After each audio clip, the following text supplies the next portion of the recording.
for this time. I firmly believe that this is going to help somebody have a different perspective. But before we dive into this afternoon, this evening's part, what is this that has me so thrown off right now?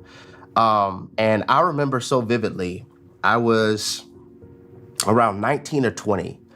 I was doing Christian rap at the Who Never Showed Up, and grief is the price you pay for loving them deeply.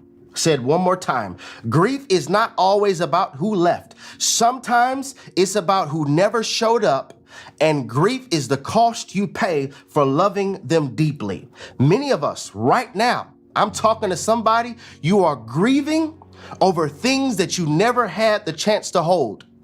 Grieving over what you did not want to experience, or grieving over something you never got. I never got the childhood I wanted.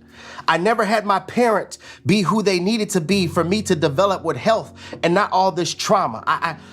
The relationship that I had that I thought was going to be besties turned into betrayal. The prayers that I asked God to answer. Yes, I said, Lord, nevertheless, not my will, but your will be done. But I still hadn't just on one. I don't know what the problem is with them, because if I look at your life, I mean, you just released a book. If I look at your life, you just got married, ma'am. If I look at your life, your business is thriving. If I look at your life, you're an influencer. You have healthy children. You just got a promotion on your job. You just got a whole plaque from YouTube about your subscribers. I mean, you have a car. You have an apartment. You have a townhome. You got 2 houses. If I just look at your life, what could you possibly be grieving over? And this is actually a term that we speak about in therapy. It's called disenfranchised grief. Disenfranchised grief. This is when the pain is real, but it's unrecognizable by others. And in certain cases, you don't even know it. You don't even know that you're grieving.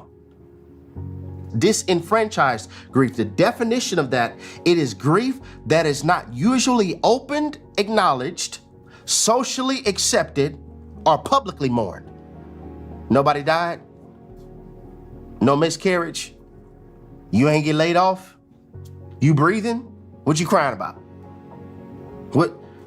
Disenfranchised grief. When people look and they're not even able to identify, what are you tripping about? What is this prolonged sadness that you're experiencing on the inside? And it's like an emptiness that you feel that you can't explain. But the beauty of this is a promise that Jesus gives us in Matthew chapter 5, verse 4. He says, blessed are those who mourn. Watch the text. For they shall be, not they might, not it's a possibility, they shall be comforted. One of the beauties of the Holy Spirit is he is a comforter. Comforter, counselor, comforter, helper.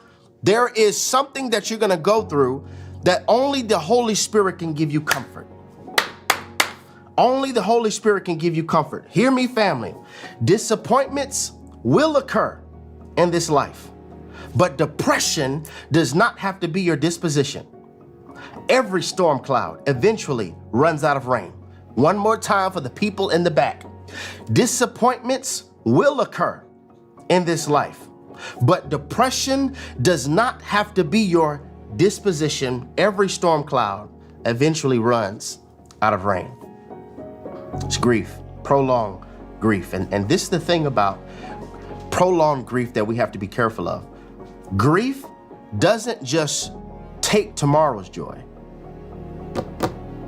It vandalizes today's opportunities of peace. Did you hear me? Grief doesn't just take tomorrow's joy. It vandalizes today's. It vandalizes the peace that you have today. It robs moments. And this is, I know I'm a pastor, but all titles are gone right now. This is one of my issues with the church often over spiritualizing things that can only be cured really by revelation, healing, and sound teaching. So like I've heard people pray things like, I cast out and we come against dysfunction, and I cast out unprocessed grief. And Lord, we bring all of unprocessed grief and we cast it out. I'm like, okay, you can't cast out dysfunction. That's something you unlearn. See, I mess with somebody's whole theology. You can't cast out unprocessed grief. That takes owning it, acknowledging it, discipleship, perspective shifting, sessions like this that will cause for you to see it a different way. Disappointments will occur, but depression does not have to be your disposition. Every storm cloud eventually runs out of rain. Let me say it again for the single mother who has 3 children and you have no support from their father and you feel like I am just mentally exhausted, overwhelmed, and I don't know how my sons are going to turn out. You find yourself disappointed. Please hear me. Disappointments will occur in this life. However, depression does not have to be our disposition.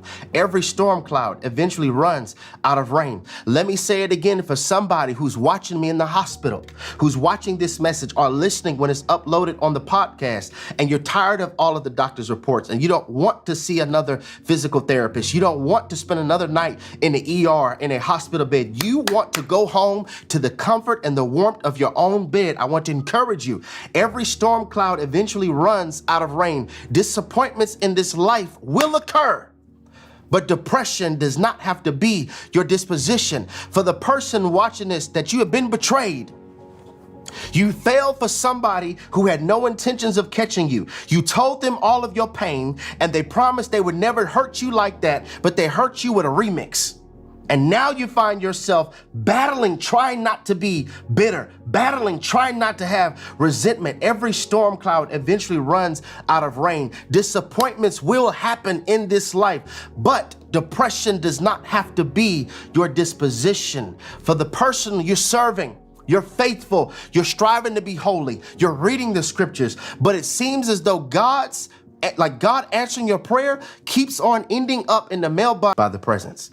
John chapter 3, verse 25. Keep tracking with me.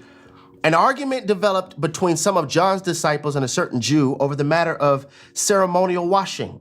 They came to John and said to him, Rabbi, that man who was with you, speaking of Jesus, on the other side of the Jordan, the one you testified about, look, he is, translations say, and life to the full. But that thief, he comes to steal. What does unprocessed grief, prolonged sadness? Jerry, don't focus on the fact that he told you he's going to take you on tour. Focus on the fact that every single time a fifth Sunday comes around and you do something called solar, no longer will have another sunrise happening in our life. And the first emotion we feel is sadness. Expose it on tonight. Expose every area in our hearts where we're grieving over what we expected. Satan, the Lord rebuke you. The blood of Jesus be against you. No more will you steal from your daughter or will you steal from your son peace because they have a flawed perspective of what you could offer or what we want more than we desire kingdom. Help us to be like John the Baptist was in the womb. Leap over your presence. Leap over all of your goodness and your grace. Heal us on the inside and help us experience what you promised, joy. For the joy of the Lord is our strength. We're asking that you do it in Jesus' name. Amen.